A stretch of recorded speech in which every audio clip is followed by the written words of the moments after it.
Donc Blablacar, c'est un service assez simple. En fait, c'est un service de covoiturage longue distance. On parle souvent de covoiturage longue distance.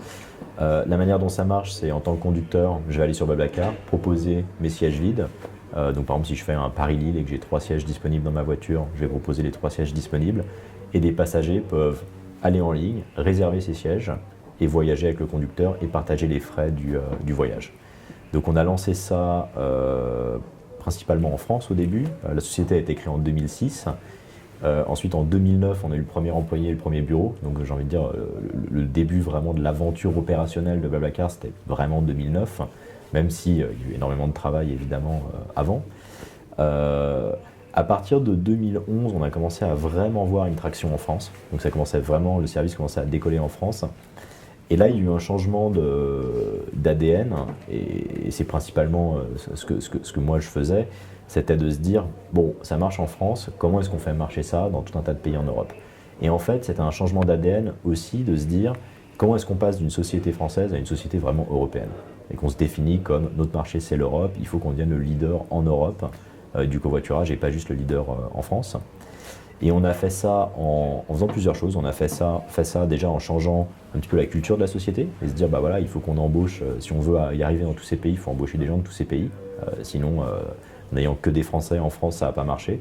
Donc on l'a fait à la fois à Paris, dans le bureau à Paris. On a embauché de plus en plus d'internationaux, mais surtout en local. Donc on a commencé à créer des local teams en Espagne, en Italie, en Angleterre, en Allemagne, etc., etc.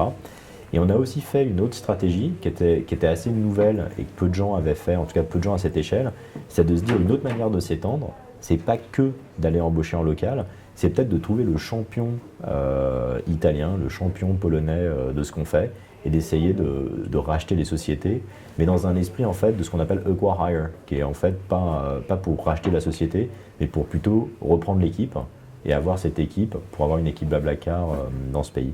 La difficulté, c'est de les convaincre de nous rejoindre. Et ensuite, la force, c'est d'avoir des gens qui sont... On ne peut pas embaucher des gens comme ça. Enfin, c'est des entrepreneurs qui avaient lancé leur société. Le challenge, c'était de les convaincre de construire tout ça ensemble.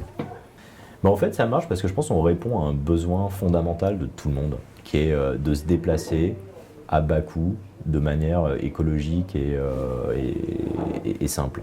Donc en fait, si on réfléchit au besoin fondamental, si on oublie même le covoiturage, le besoin fondamental, c'est quoi? C'est j'ai envie de faire Paris-Bruxelles assez fréquemment parce que ma copine vit à Bruxelles, parce que mes parents sont à Bruxelles.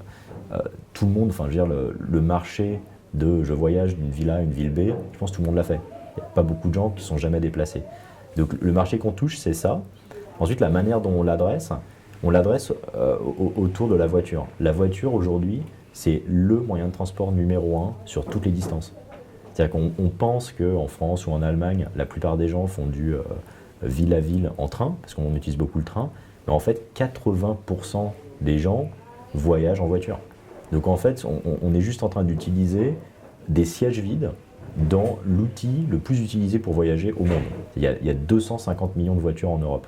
Donc si on réfléchit comme ça, c'est-à-dire qu'il y a 1 milliard de sièges de voitures en Europe. Donc ce qu'on fait, c'est qu'on utilise les sièges vides dans les voitures, qu'on les met à disposition et qu'on rend la voiture en fait plus efficace comme moyen de transport. Pour toucher ce marché qui fondamentalement est énorme, si on le voit comme je le décris, on a dû créer une communauté de confiance. Donc ça, c'était vraiment ce qui était important, c'était comment est-ce qu'on met les gens en confiance pour que ça devienne normal d'offrir des sièges dans sa voiture et de réserver des sièges dans la voiture d'un autre. Et donc là, on a énormément travaillé sur se laisser des avis, créer des profils, vérifier des profils et créer de la confiance. Et on continue à faire ça, évidemment, c'est le cœur de l'activité, j'ai envie de dire.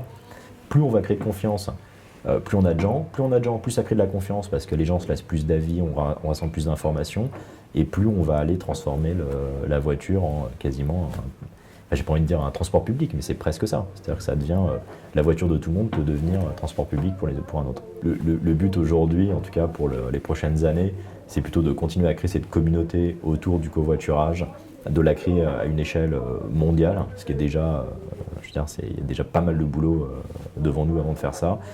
Et après, potentiellement d'offrir d'autres services, mais plutôt d'autres services communautaires.